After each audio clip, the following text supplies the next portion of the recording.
Welcome to Free for the Fruit, where we talk about what it is that we need to do to prepare our minds, prepare our hearts to be free to receive the fruits of the Holy Spirit that He's trying to share with us. If you've ever thought, man, I know that I'm a Christian, but it seems like other people have more joy, more kindness, more self-control, more of this good stuff of the Holy Spirit than me, then you are not alone. This podcast is for you to help you figure out how to become free for the fruit. Hello, and welcome back to another episode of Free for the Fruit. Today, we are still talking about our topic for July, which is this idea that if we give God the chance to show up for us, then He can. If we give Him the space to actually move, then He can. And I told a story on the last episode about my experience with this and really just intentionally creating space where I'm not worrying, I'm not hurrying, I'm actually letting God show up for me and do the work. And that has brought about so many cool, unique stories in my life. And I feel like this is something that so many people don't know that they can do. But yet, everybody talks about trusting God. And there's a lot of lack of clarity around where trust in God, where the big spectrum between trust in God and self-reliance, like where we should live on that spectrum, basically. So today we're going to be talking about some of the lies that keep us more towards the self-reliance side of the spectrum and how we can move more intentionally towards the trusting God side of the spectrum. So when we look at the idea of trusting in God, people pretty much that are devoted Christians practicing their faith, they are all going to say we need to trust God. But there's a lot of people that say, but also we need to, work like everything depends on us. You've probably heard that, like pray like everything depends on God, work like everything depends on us. And I have a real, tricky time with that statement because yes, we 100% want to pray like everything depends on God, but there's a interesting interplay between our effort and us leaving space for God to show up for us. Because a lot of times when we do the effort, when we work like it all depends on us, we can fall into the trap of actually thinking that it all depends on us. And this is a dangerous place to be because then we are cutting God out of the equation in a lot of ways. So, like in the story I shared last week, when you rush around and try and make everything happen, He lets you do that. He doesn't put a, celestial hand on your shoulder and say, stop rushing around. Let me do this. Let me take care of this for you. But you've probably had the situation come up in real life where you have been potentially rushing around trying to do everything, and you've had another person come to you and say, hey, could you trust me with this? Could you let me show up for you and do this? And you get the opportunity to say yes or no to that. And that is the exact same as it is with God. He's coming to us saying, I would love to take care of this for you if you would let me. But there's reasons that we don't take him up on that. There's lies that we believe that make it seem like that's kind of a sketchy deal. Like we're not 100% sure how that's going to go down. And so that lack of control, that giving up of the reins can be really scary for people at times. There can be situations from the past, things you've experienced before that make it seem like it's not really a safe thing to trust God, to be able to put a situation, especially a stressful or hard situation, fully in His hands and let Him work out the details. Because when we do that, we don't get to dictate the terms. We don't get to say, but this has to happen or I want it to be this way. We either put the whole thing in His hands or we don't. And so when we put the whole thing in His hands, we give up our vision for how it should be, how it should be done, but we give Him space to make it in so many cases even better than we maybe even knew to ask for or knew that we needed. And This is a hard thing because everybody has stuff you can look back on in your life and say, it seems like God didn't show up for me there. It seems like this bad thing happened to me, despite the fact that I was believing in God or that God is real. And those things can seem like evidence that God is not trustworthy. But in reality, those things in a lot of cases are evidence that we have free will, and there are things that God allows that we don't understand why in the moment that are ultimately for our good. So it's not that God wills bad things to happen to us, like he wants this bad thing to happen to you. If you have had a great tragedy in your life, if someone has hurt you in a serious way, if you have lost someone that you love dearly, it's not that God is saying, "Oh, I want this to happen. I can't wait for this thing to happen. I'm going to get her, or I'm going to punish this person," or something like that.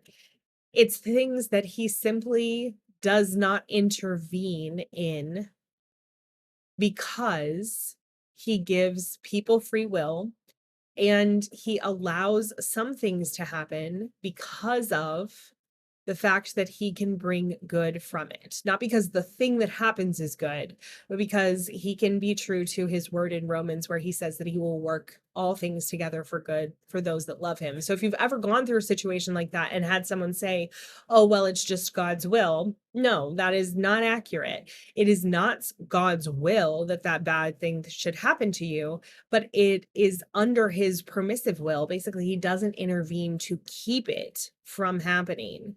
And the why and the how, I don't know. I am not God, but I do know it is held true in my personal life that all of the hardest things that I have gone through in the moment made no sense. Maybe even 1 year out, 2 years out, 3 years out made no sense. But in the long run, the full story of my life, I understand how God has brought great good from those things in me that has allowed me to grow and develop in ways that I never would have without those specific hardships. And so, again, he's looking at a full picture that we don't have. So it's very easy to go back to these things, these places, especially when we're in the stage of not understanding the good that even could come from them, and say, "This is why God is not trustworthy. This is why I can't lay down my hurry and stop being self-reliant and actually allow God to show up for me, because I have all this evidence that things just go to seed when that happens. When God is left in charge, things don't go well." And so what we need to do instead is create these little opportunities to let God show up for us. And that's where laying down hurry and laying down worry really come in. If we intentionally abdicate these things in a even a small controlled environment, and that's kind of where I invite people to start, is to really give these small things to God, small situations that won't be a disaster if they don't go the way that you anticipated, but it would be better if they went in a good way, to not hustle, to not show up as like the savior in those situations to make them happen, to actually let God do those things for us. The same way, I have a very independent 4-year-old, and even as young as like 2 and 3, he wanted to do everything by himself. And there were so many situations where he had discomfort from shoes on the wrong feet, or huge pieces of food that he couldn't fit in his mouth because he wouldn't let us cut it, and all of these things where it was just so much more difficult for him because he would not allow us to help, because he was totally engrossed in his own effort. And we were saying, "Robbie, would you like some help? Would you like us to help? Would you like us to help?" And he always said no. And that was a developmental stage for him, a period he was going through where he really needed to find the boundaries of what he could do independently. But I think so often about how much I do that with God, where I just am turning away the open hand he has out to me and saying, "No, like, I'm just going to do it. I'm just going to do it. I'm just going to do it. I'm just going to do it." And we get in this mode where it becomes incredibly uncomfortable to trust what he's holding out to us. And then we come into situations in life where we can hurry and worry our little tails off, and it will do nothing for the situation. It will not change anything. It will not affect anything. There is nothing that we can do. And that's when people, in a lot of cases, want to start trusting God. And you can, and he will 100% show up for you. But it's so, so, so much harder for you than it has to be because it's new, because you've not done this. This is not a muscle that you have developed, as opposed to having given him a lot of small situations that could you have handled that yourself? Probably, but you don't have to. You can give those things to him. I've had things as simple as getting a horrible headache on a flight. And I was just like, God, I'm supposed to work when I land, and I want to give this situation to you. I'm not going to hustle and spend $30 on airport ibuprofen or ask everybody in the airplane around me if they have meds or do all of this hustle to try and heal myself. I'm just going to let you take care of the situation. And if you do not heal my headache, I'm going to know that you are inviting me to rest instead of hustle when I arrive at my destination. And that's what I did. I just said, okay, I am not going to like hustle and fight and try and deal with this while I'm feeling miserable. I am going to put this in God's hands. If he does not take this headache away, I'm going to take that as a sign that I need to rest, that this is inviting me to slow down. And what happened is that I arrived at my destination where I was going to be doing a retreat for a large group of people. And long story short, the first person I see when I get inside the retreat house is a massage therapist. And the directors of the retreat were like, "Oh, would you like to have a massage right now? It's going to be free because you're a staff member. And we just thought you could, go ahead and kick us off." And so instead of the, way overpriced ibuprofen or somebody else's purse ibuprofen that I was going to hustle and find and get for myself, the Lord handed me a 90-minute or a 60-minute, I guess, professional massage where I told them that I had a headache. And so they spent the entire time focusing on my neck and shoulders and head. And afterwards, my headache was gone. And that's the kind of thing that starts happening when we give God space to show up for you. Not that it's going to be this vending machine situation where every single time you give something over to God, you get like the most beautiful, extravagant version of the solution to whatever it is you've handed over to him. But you're going to get something that is objectively good, objectively for you. And this is where you do use some personal discernment to really figure out like, okay, what is it that I offer up and what is something that is going to not lead me into kind of laziness. Like we would not use this example in saying, okay, God, I'm not going to do my job anymore and I want you to still pay me. Like, no, that's laying down your personal responsibilities, things that your life and God to a certain extent has kind of said to you by putting you in the situation, this is your responsibility. Those are things we need to do. Similarly, like with our spiritual gifts, if there is something that God has given you a gift for, you don't just say, okay, I'm never going to use that. I want you to just do it all. That is something that has been clearly given to you as one of your responsibilities. And so we want to continue to do those things because that's actually a way that you make space for God and not remove him from the situation.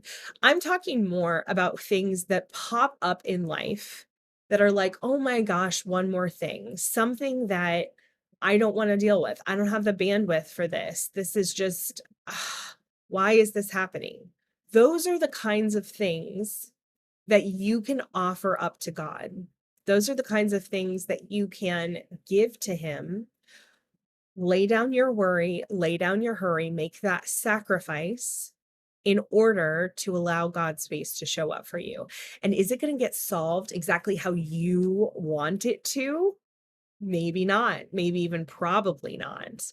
but it is going to be addressed. And this is the kind of thing that can build personal relationship with God. If you think about having a personal relationship with someone that needs trust to be an ingredient of it, something as intense as an actual, dating relationship or a spouse, or as simple as a like teacher student relationship or a employer employee relationship, anything that requires trust between people requires situations that actually allow you to test that trust, not from we would not think of that normally as like, oh, I'm testing you, but just as a like, I need to know that this relationship is something that can hold up to what the weight I'm going to give to it. So that's going to be much more intense if you're sharing your life with someone versus I'm going to be in one class with this person. But can I trust that teacher to be fair? Can I trust them to give me good feedback? Can I trust them to educate me about what it is that they're teaching? Those things are tested organically in that relationship. Same thing with a dating relationship that might lead to marriage. Do you show up on time? Do you do what you say you're going to do? Are you good? Do you go the places you say you're going to go? Are you faithful to me in the ways that I would expect? And those tests, quote unquote, happen organically within the relationship. And that's the way we're invited to have this relationship with God develop, where we just organically give him these things by not worrying and not hurrying so that he has space to show up for us. But so often, like I said, the evidence of our past can make this really challenging. And that's why your challenge for this week is to look at what it is in your personal history that you would point to, or you feel like you could point to say, God shows up for everybody else, but not me. Or maybe you don't think God shows up for anybody, but God definitely doesn't show up for you. Look at what those things are and dig a little deeper into them. Number one, was this something that God actually did to you? Or is this something that somebody else chose to do to you? Because just like God doesn't override your free will, he doesn't override other people's free will. And so it is 100% a tragedy if someone hurt you, but it also is not God's fault because God was giving that person the same free will that he gives to you in all of the situations that arise in your life.